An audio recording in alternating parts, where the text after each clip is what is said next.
오늘도 매일의 기도를 통해 하나님께 더 가까이 나오신 여러분을 환영하고 축복합니다. 오늘도 주님과 동행하는 하루 되시기 바랍니다. 주님과 친밀한 교제를 갖는 시간 되시길 기도합니다. 오늘 하나님께서 우리에게 주신 말씀은 룻기 4장 16절부터 17절까지의 두 절의 말씀입니다. 함께 합독하며 나가겠습니다. 나오미가 아기를 받아 품에 품고 그의 양육자가 되니 그의 이웃 여인들이 그에게 이름을 지어주되 나오미에게 아들이 태어났다 하여 그의 이름을 오벳이라고 하였는데 그는 다윗의 아버지인 이새의 아버지였더라. 아멘. 오늘 우리는 믿음의 양육자가 되십시오 라는 주제로 함께 말씀을 나누려 합니다. 여러분, 질문이 하나 있습니다. 교회는 왜 존재하는 것일까? 라는 질문입니다. 예배만 드리기 위해 교회가 존재하는 걸까요? 말씀만 듣기 위해 교회가 존재하는 걸까요? 교회가 만약 예배만 드리고 말씀만 듣는 곳이라면 굳이 교회까지 나오시지 않으셔도 될 것 같습니다. 또 집에서 온라인으로만 드려도 상관이 없을 거죠. 그런데 우리가 굳이 이 교회에 나와서 예배하는 이유가 무엇일까요?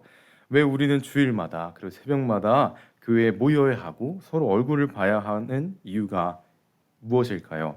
그 이유는 기독교에서 가장 중요시하는 코이노니아가 필요하기 때문입니다. 코이노니아는 헬라어인데 우리말로는 교제라고 합니다. 사도행전과 바울서신에서는 성도가 서로와 교제하는 것, 연합하는 것이 하나님께서 우리에게 가장 원하시는 모습이고 진정한 성도됨에 있어 가장 필요한 모습이라고 이야기합니다. 교제해야 하기 때문에 교회로 모여야 하는 것이고 교제해야 하기 때문에 목장이 있는 것이고 교제해야 하기 때문에 속회가 있는 것이죠. 자, 그렇다면 제가 교제를 강조하고 있는데 교회 안에서 교제를 하게 되면 어떤 변화가 있을까요? 교제가 중요한 이유는 몇 가지가 있지만 가장 중요한 것은 교제를 통해서 우리는 서로에게 임했던 하나님의 은혜를 알게 됩니다. 각자에게 일하셨던 하나님의 일하심을 경험하게 되죠. 그로 인해 믿음이 성장하게 됩니다. 각자의 모습을 보고 각자의 모습을 통해서 서로의 믿음이 성장을 하는 것을 경험하게 되는 것이죠. 우리는 교제할 때 서로가 서로의 믿음의 양육자가 되어 주는 것입니다. 자, 그럼 교회에서 교제할 때, 교회에서 나눌 때 우리가 서로의 믿음의 양육자가 된다고 했는데 믿음의 양육자는 어떤 마음가짐을 가져야 하는 것일까요? 오늘 본문은 우리에게 믿음의 양육자가 가져야 할 마음가짐을 이야기해 줍니다. 오늘 말씀을 시작하면 여러분께 부탁드립니다. 오늘 말씀을 통해 믿음의 양육자가 가져야 할 마음가짐을 기억해 주시고 그 마음가짐으로 가정과 교회 혹은 직장에서 누군가를 양육하고 믿음으로 세우시는 여러분이 되시기를 기대하고 소망합니다. 믿음의 양육자는 어떤 모습을 가져야 할까요? 오늘 그 답을 나오미의 모습을 통해서 확인할 수 있습니다. 믿음의 양육자의 자세, 그 첫 번째를 살펴보기 위해서 룻기 16절을 함께 읽겠습니다. 함께 읽겠습니다. 나오미가 아기를 받아 품에 품고 그의 양육자가 되니. 아멘. 나오미는 하나님의 축복을 경험하고 룻을 통해서 아이를 보게 됩니다. 오늘 성경은 나오미가 그 아이를 대하는 자세를 보여주죠. 저는 이 모습을 통해서 믿음의 양육자가 가져야 될 모습을 보게 되었습니다. 성경에선 나오미는 아이를 어떻게 대하고 있나요? 나오미가 아기를 받아 품에 품고 그의 양육자가 되고라고 기록하고 있습니다. 나오미는 아기의 양육자가 되었는데 어떤 양육자가 되었냐? 아이를 품에 품는 양육자가 되었다라고 성경은 말하고 있는 것이죠. 양육자가 되기 위해선 아이를 품어야 한다는 것을 성경은 말하고 있는 것입니다. 이 모습은 우리에게 우리가 믿음의 양육자라면 누군가를 믿음으로 성장시키기 원한다면 말로만 하는 것이 아닌 품으로 품어주는 그 첫 번째 단계가 되어야 한다라는 것을 말하고 있는 것입니다. 이것을 통해 볼 수 있는 첫 번째 메시지이자 양육의 첫 번째 단계는 품어주는 것이다 라는 것입니다. 우리가 마음속에 누군가의 믿음을 성장시키고자 하는 마음이 있습니다. 이 사람의 믿음이 성장했으면 좋겠다라고 생각하는 대상이 분명히 있을 것입니다. 그 대상이 교회 안에 있는 사람일 수도 있고 친구일 수도 있고 자녀일 수도 있고 또 남편과 아내일 수도 있습니다. 그래서 온갖 노력을 열심히 다해 또 행했을 수도 있죠. 그런데 그들의 믿음이 금방금방 자라나던가요? 금방금방 자라나지 않습니다. 그래서 답답하고 속상해서 강압적으로 말할 때도 있고 강압적으로 믿음을 강요할 때도 있는 것 같습니다. 그런데 이 모습은 품어주는 모습이 아닌 것이죠. 태어난 지 얼마 되지 않은 아기한테 계속 누워 있고 먹고 자고 있는 아이한테 그런 아이한테 갑자기 애야 일어나서 너 여기부터 여기까지 한번 걸어와 봐라라고 이야기하면 애가 못 걸을 겁니다. 무슨 소린지도 못 알아듣겠죠. 우리가 강압적으로 믿음을 강요한다는 것이 이렇게 어려운 것일 수 있는 것입니다. 태어난 지 얼마 되지 않은 아이에게 그러면 어떤 것이 필요할까요? 품어주는 것이 필요하고 안아주는 것이 필요하고 맹목적인 사랑이 필요합니다. 이것은 믿음과 믿음의 성장과 마찬가지인 것 같습니다. 우리 교회에서 또 가정에서 믿음의 성장이 필요한 분들이 계실 겁니다. 교제를 하는데 계속 이상한 소리를 하실 수도 있습니다. 은혜에 대해서 나눠보려고 또 앉아서 얘기하는데 계속 딴소리를 할 수 있죠. 또 듣기 싫다는 제스처를 할 수도 있을 겁니다. 그때 너무 강압적인 믿음에 대해서 이야기하실 필요가 없을 겁니다. 그저 품어주며 그런 일이 있구나, 힘들겠구나 라고 사랑하고 품어주는 것이 필요한 것이죠. 여러분, 우리가 아이를 품어줄 때 그 아이는 어느새 자라나듯 우리가 상대방을 품어줄 때 어느새 자라나는 믿음을 보실 것입니다. 자, 그런데 품어주는 게 쉬울까요? 좀 어렵죠. 품어주는 게 어렵고 또 답답하고 또 힘들 때도 있습니다. 이런 마음이 우리 속에 가득하게 된다면 우리는 또 어떤 자세를 가져야 할까요? 그 모습을 보기 위해서 방금 보았던 16절의 말씀을 공동 번역으로 다시 한번 보기를 원합니다. 함께 보겠습니다. 나오미는 그 아기를 받아 품에 안고 자기 자식으로 길렀다. 아멘. 오늘 본문은 나오미가 아기를 품에 안아 아이를 길렀는데 어떻게 길렀냐? 자기 자식으로 길렀다라고 이야기합니다. 세 번역 성경으로 다시 한번 보겠습니다. 시작. 나오미가 그 아기를 받아 자기 품에 안고 어머니 노릇을 하였다. 아멘. 새 번역은 어머니 노릇을 하였다라고 기록하고 있습니다. 나오미가 손주를 기르는데 자기 자식처럼 기르고 자기가 어머니가 된 것처럼 길렀다는 것이죠. 믿음의 양육을 할 때 누군가의 믿음을 성장시킬 때 참 그게 쉽지가 않습니다. 답답함이 올라올 때가 많습니다. 교회에서 만난 성도님들을 양육할 때 쉽지가 않고 친구를 양육할 때 쉽지가 않고 남편과 아내 쉽지가 않습니다. 참아주지 못하겠고 아무리 해도 성장을 하는 것을 못 봐서 답답합니다. 그때 어떤 마음과 어떤 자세를 가져야 할까요? 방금 나오미가 손주를 자식 삼은 것처럼 나오미가 어머니 노릇한 것처럼 상대방의 어머니가 되어줘야 되는 거고 아버지가 되어줘야 하는 것이죠. 이것을 통해 볼 수 있는 오늘의 두 번째 메시지이자 믿음의 양육자 두 번째 자세는 바로 부모가 되어주는 것이다 라는 것입니다. 부모가 된다고 마음을 먹게 된다면 양육자 대상자의 대상자의 모습이 아이같이 보여도 그 모습을 좀 참아줄 수 있게 되는 것 같습니다. 부모는 아이의 투정과 또 더딤을 참아줄 수 있기 때문이죠. 부모는 자녀가 성장하지 않는다고 해도 지탄하지 않습니다. 아이가 키가 크지 않는다고 해도 아이를 탓하지 않죠. 탓하기보다는 내가 뭘 잘못 먹였나? 내가 신경을 덜 써줬나? 라는 생각뿐이겠죠. 이것이 우리 양육자의 모습이 되어야 한다고 저는 믿습니다. 믿음이 성장하지 않는다고 해도 내가 뭘 않는다고 하면 내가 뭘 잘못하고 있지 않는가, 내가 은혜의 모습을 보여주지 않는가를 점검해야 하는 것이죠. 자, 우리가 부모가 되어야 한다고 했는데 아이는 그렇다면 무엇을 보고 자라날까요? 바로 부모님의 뒷모습을 보며 자라납니다. 부모님의 말과 행동, 부모님의 인격을 보며 자라납니다. 지금 생각해봐도 우리가 돌이켜 생각해봐도 우리도 누군가의 뒷모습을 보며 믿음이 성장하게 되었습니다. 기도해 하는 뒷모습을 보고 살아가는 뒷모습을 보며 우리는 믿음을 성장을 경험했었던 것이죠. 우리도 누군가를 양육하고 양육 대상자의 부모가 된다면 우리의 뒷모습으로 그리고 행동으로 그들을 양육해야 하는 것입니다. 자, 그렇게 부모의 마음까지 우리가 가지면서 이들을 양육하는데 그 결과는 어떻게 될까요? 성경은 그 결과가 어떻게 된다고 말하고 있을까요? 함께 17절을 보겠습니다. 함께 보겠습니다. 그의 이웃 여인들이 그에게 이름을 지어주되 나오미에게 아들이 태어났다 하여 그의 이름을 오벳이라고 하였는데 그는 다윗의 아버지인 이새의 아버지였더라. 아멘. 17절의 마지막 부분은 이렇게 말합니다. 그는 다윗의 아버지인 이새의 아버지였더라. 이 말이 어떤 것을 의미하냐? 나오미의 손자는 요벳입니다.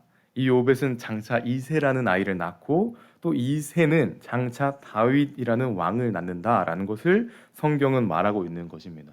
나오미가 양육한 요벳은 장차 이스라엘의 위대한 왕 다윗을 낳게 된다는 것입니다. 이것을 통해 볼 수 있는 오늘 마지막 메시지는 바로 양육은 열매를 맺는다라는 것이죠. 한 사람을 믿음으로 양육하는 것 참 어려운 일입니다. 부모가 되어주는 것, 참아주는 것, 품어주는 것, 기다려주는 것 너무 어려운 일이죠. 하지만 우리가 부모가 되고 품어주며 이들을 양육할 때 그 결과 열매를 맺게 될 것이다라는 것을 오늘 성경은 말하고 있습니다. 우리가 믿음으로 양육할 때 그 결과는 열매로 나타난다는 것이죠. 그런데 이런 생각이 들 수 있습니다. 나오미와 다윗은 4단계 차이가 있는데 다윗, 그리고 이새, 오벳, 나오미, 정확하게는 룻까지 껴서 5단계의 차이까지 있는데 그렇게 나오미의 양육의 열매가 어떻게 다윗인가요? 라고 이야기할 수 있습니다. 그 이유는 간단합니다. 나오미가 보여준 믿음의 모습이 룻과 오벳에게 흘러갔고 오벳에게 흘러간 그 믿음의 모습이 이새에게 흘러갔고 이새에게 흘러간 모습이 다윗에게 흘러갔기 때문이죠. 다윗이 위대한 왕이 될 수 있었던 이유는 나오미가 남긴 이 믿음의 유산이 있었기 때문인 것입니다. 그렇기 때문에 오늘 우리가 믿음의 유산을 남기기 위해 힘을 써야 함을 믿습니다. 오늘 우리가 남긴 믿음의 유산이 오늘 우리가 남긴 품어줌과 오늘 우리가 남긴 그 사랑이 나오미의 믿음이 다윗에게까지 흘러간 것처럼 시간이 지나 풍성한 열매를 맺게 될 것입니다. 여러분 오늘 하루 살아가신 여러분께 마지막으로 선언하고 선포하겠습니다. 믿음의 유산을 남기는 오늘 하루가 되어 주십시오. 믿음으로 양육한다는 것, 열매를 맺기까지 시간이 많이 걸릴 것입니다. 성경에서도 그렇다고 이야기하고 있습니다. 나오미의 양육이 열매를 맺기까지 많은 시간이 걸렸습니다. 오벳이 자라나는 시간이 걸렸고 이새가 자라는 시간이 걸렸고 다윗이 자라는 시간, 그리고 다윗이 그 많은 어려움을 겪는 시간들, 그 시간이 지나서야 비로소 위대한 왕이라는 열매를 경험하게 됩니다. 우리가 누군가를 사랑하고 양육하는 것, 그 결과가 더뎌 보일 때가 있습니다. 하지만 오늘 성경은 그 결과의 끝은 열매라고 분명하게 이야기하고 있죠. 분명하고 또 완벽하게 선언하고 선포하고 있습니다. 오늘 이 아침 그 말씀을 신뢰하며 함께 기도했으면 좋겠습니다. 기도할 때 우리가 마음속에 품고 있는 이 사랑하는 사람들을 기억하는 우리가 되게 하여 주시고 사랑하는 이들의 믿음의 열매가 맺히기를 소망하고 우리는 기도하고 사랑하고 부모 되어서 그들의 양육하고 그들의 믿음이 성장될 수 있는 그 믿음의 하루가 되기를, 양육의 하루가 되기를 함께 시간 우리 마음을 다하여 기도하며 나가겠습니다. 오 주님, 주님의 임재하심과 주님의 인도하심을 경험하는 하나님의 사람들 되게 하여 주시옵소서. 특별히 우리 사랑하는 이들이 우리의 마음속에 사랑하는 이들이 우리 마음속에 깊이 있음을 고백합니다. 주님, 그들의 믿음의 성장이 너무 더디고 어려워서 주님 우리의 마음에 힘들고 지치고 어느 순간에는 포기하고 싶은 마음도 있음을 고백합니다. 하지만 주님, 오늘 성경이 말하기를 그 믿음의 양육은 열매라고, 그 믿음의 양육의 결과는 열매라고 말씀하셨으니 오늘 하루도 최선과 열심을 다해 살아가는 하나님의 사람들 되게 하여 주시옵소서. 오 주님 기대합니다. 오 주님 은혜 더하실 주님의 은혜 기대합니다. 주님의 말씀 기대합니다. 주님의 인도하심 기도합니다. 주님이 우리의 이 자리 가운데 인도하시고 그 믿음에 성장하게 하셨으니 그것을 이제는 다른 이들에게 나누고 우리의 마음속에 품고 있는 이들에게 나누고 믿음의 성장을 경험시킬 수 있는, 믿음의 성장을 이룰 수 있는 하나님의 사람 되게 하여 주시옵소서. 사랑해 주님 감사드립니다. 오늘도 불러주심에 또 기도하게 하심에 예배하게 하심에 감사드립니다. 주님께서 우리를 이 자리에 불러주신 것은 주님의 그 사랑을 경험하게 하기 위함임을 고백합니다. 오늘도 그 사랑을 경험하는 우리가 되게 하여 주시고 그 사랑을 통해 우리의 마음속에 품은 누군가에게 그 사랑을 전할 수 있는, 사랑을 전달할 수 있는 하나님의 사람들 되게 하여 주시옵소서. 주님, 우리의 그 양육이, 우리의 그 땀이, 우리의 그 품어줌이 열매가 맺히길 소망합니다. 성경은 분명히 열매가 맺힌다 하셨으니 우리도 우리의 양육이 열매가 맺힐 수 있는 은혜를 보여주시고 더해 주옵소서. 주님, 오늘도 함께 하실 거라 믿습니다. 오늘도 하루를 살아가는 이들 가운데 주님의 능력이 있기 소망합니다. 오늘도 동행하실 예수 그리스도의 이름으로 기도드립니다. 이 시간 함께 주기도문으로 예배 마치겠습니다. 역시 우리 아버지여, 이름이 거룩히 여김을 받으시오며 나라가 임하오시며 뜻이 하늘에서 이루어진 것 같이 땅에서도 이루어지리라. 오늘날 우리에게 일용할 양식을 주옵시고 우리의 죄진 자를 사하여 준 것 같이 우리를 시험에 들지 하며 다만 하여서 구하옵소서. 나라와 권세와 영광이 아버지께 영원히 있사옵나이다. 아멘. 첫 번째, 오늘 하루 온전한 믿음의 양육자로 서게 하소서.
두 번째, 세상 기준으로 계산하면 손해뿐인 사랑을 가지고 이 땅에 오신 예수님을 생각하며 그 사랑을 본받아 계산 없이 사랑하게 하소서.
세 번째, 살아있는 한 존재할 이유가 반드시 있음을 믿습니다. 세상의 기준으로 평가하지 않게 하시고 물질보다 사랑을 나누는 삶, 위로하는 삶, 함께하는 삶이 훨씬 소중함을 알게 하소서.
네 번째, 불가리아 선교대회 가운데 준비하는 임원들에게 먼저 은혜를 부어주셔서 소명의 말씀으로 마음이 뜨겁게 해주시고 성령님을 따라 준비하게 하소서.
다섯 번째, 오늘도 내가 만나는 사람들에게 복음 전하길 소망합니다. 내가 하나님의 자녀라는 것을 그들이 알도록 세상과 구별된 삶을 살게 하소서.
하나님께서 우리의 기도에 영광 받으셨습니다.